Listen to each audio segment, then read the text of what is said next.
الله السميع العليم من الشيطان الرجيم. بسم الله الرحمن الرحيم. الحمد لله رب العالمين والصلاة والسلام على أشرف الأنبياء والمرسلين سيدنا محمد وعلى آله وصحبه أجمعين. قال رب اشرح لي صدري ويسر لي أمري واحلل عقدة من لساني يفقهوا قولي. سبحانك لا علم لنا إلا ما علمتنا إنك أنت العليم الحكيم. أما بعد.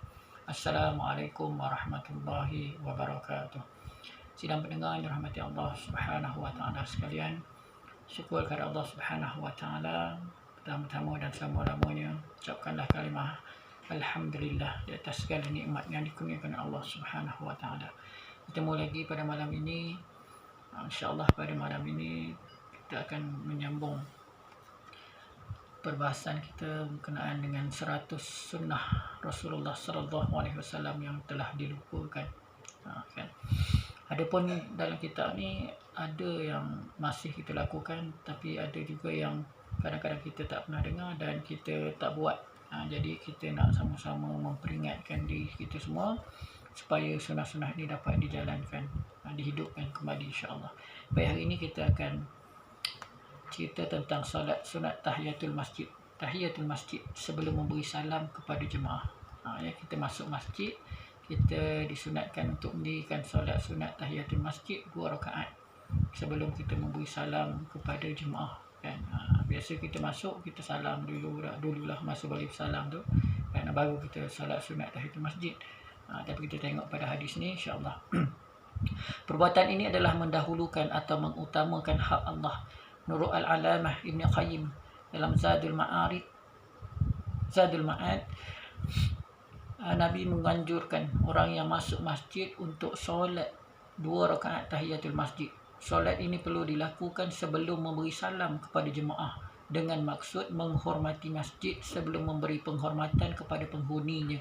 Solat merupakan hak kepada Allah, manakala mengucapkan salam adalah hak kepada makhluk. Oleh itu hak Allah dalam situasi seperti ini lebih harus diutamakan. Utamakan dulu solat sunat tahiyatul masjid, barulah kita sapa ataupun beri salam pada jemaah. Para sahabat apabila masuki masjid, mereka akan solat 2 rakaat terlebih dahulu sebelum memberi salam kepada Nabi sallallahu alaihi wasallam. Terdapat beberapa hadis menjadi rujukan amalan ini, antaranya hadis riwayat daripada Abu Hurairah radhiyallahu anhu. Anna Nabi dakhala al-masjid fa dakhala rajulun fa shalla thumma jaa fa sallama ala Nabi faraddada an-nabiy sallallahu alaihi wasallam faqala irji' fasalli fa innaka lam tusalli salasan faqala walladhi ba'asaka bil haqq fama uhsinu ghairahu fa'allimni. Sedangkan Nabi sallallahu alaihi wasallam atau kama qala Nabi sallallahu alaihi wasallam. Nabi sallallahu alaihi wasallam masuk ke dalam masjid, lalu seorang masuk dan solat. Kemudian dia menemui Nabi sallallahu alaihi wasallam dan mengucapkan salam. Nabi sallallahu alaihi wasallam menjawab salamnya dan berkata, "Tolong ulangi solatmu." Tolong ulang balik semula solat. Kerana pada hakikatnya engkau belum solat. Baginda ulangi ucapan itu sebanyak 3 kali. Lelaki tersebut menjawab, "Demi Zat yang mengutuskanmu dengan kebenaran, saya tidak dapat solat dengan lebih baik selain yang telah kulakukan, maka ajarilah aku." Hadis riwayat Bukhari 793 dan Muslim 397. Baik. Menurut Imam Ibn Qayyim, Nabi SAW mengingkari yakni kualiti solat lelaki itu. Yang Nabi tegur tu kerana kualiti solat dia. Kan? Mungkin dia tegur pogapah ketika solat itu, namun tidak mengingkari pengucapan salamnya yang dilakukan itu sesudah dia solat. Atas dasar ini, seseorang yang masuk ke masjid, kalau kita masuk masjid, sunat melakukan 3 penghormatan berturut-turut, iaitu ketika masuk membaca Bismillahi wassalatu ala rasulillah. Bismillahi wassalatu ala rasulillah. Baca yang tu ya. Kemudian solat 2 rakaat tahiyatul masjid. Sembahyang sunat tahiyatul masjid 2 rakaat. Seterusnya mengucapkan salam kepada jemaah yang ada di situ. Menurut kitab Zadul Ma'ad, halaman 414. Baik.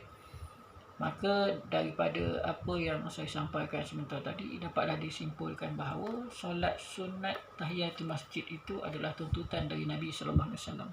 Pernah satu ketika dalam sebuah kisah yang Nabi ketika itu sedang menyampaikan khutbah, datang seorang lelaki masuk ke dalam jemaah dan duduk. Nabi tegur dan Nabi tanya, adakah kamu sudah menunaikan solat sunat? Solat 2 rakaat?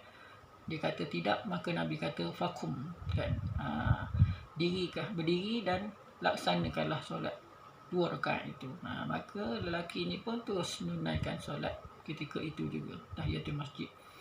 Ada beberapa perkara berkenaan dengan solat sunat tahiyatul masjid. Yang pertama, seandainya kita masuk itu orang dah azan, kan, dah azan, contohnya solat zuhur, kan, orang dah azan, maka perlu tak kita sembahyang sunat tahiyatul masjid dulu baru nak sembahyang sunat qabliyah? Jawapannya ialah solat sunat qabliyah kita itu menjadi solat sunat tahiyatul masjid, kerana kita masuk-masuk terus menunaikan solat sunat tanpa duduk, kan. Yang kedua, persoalan kedua, boleh tak kalau kita dah duduk kemudian kita nak bangun, kita terlupa, kan. Menurut Imam Nawawi rahimahullah, pendapatnya dibolehkan sekiranya kadar duduk itu baru saja, kan. Kita masuk, kita pun duduk, lepas tu ingat, ya Allah, belum buat lagi solat sunat tahiyatul masjid, maka dibenarkan untuk kita bangun, dibolehkan kita bangun untuk menunaikan solat sunat tahiyatul masjid, kan, kerana dengan keadaan kita terlupa ataupun cuai. Wallahu a'lam. Kalau ada salah silap, kan, ataupun salah fakta dan juga pengisian yang saya sampaikan, tolonglah tegur, kan, sama-sama kita tegur. Moga-moga menjadi peringatan buat diri kita dan juga menjadi ilmu yang bermanfaat buat kita bersama, insya-Allah. Sampaikanlah pada mereka yang mendengar, yang tidak dapat mendengar, kan, kita sampaikan, moga-moga menjadi saham akhirat buat kita bersama. Itu sahaja daripada saya, yang baik daripada Allah Subhanahu Wa Taala, ilmu itu dizahirkan atas diri saya, hakikatnya semua Allah Subhanahu Wa Taala. Tanpa maaf saya salah silap, kasar bahasa dan sebagainya. Aqulu qawli hadza wa astaghfirullahal azim li wa lakum. Wassalamualaikum warahmatullahi wabarakatuh.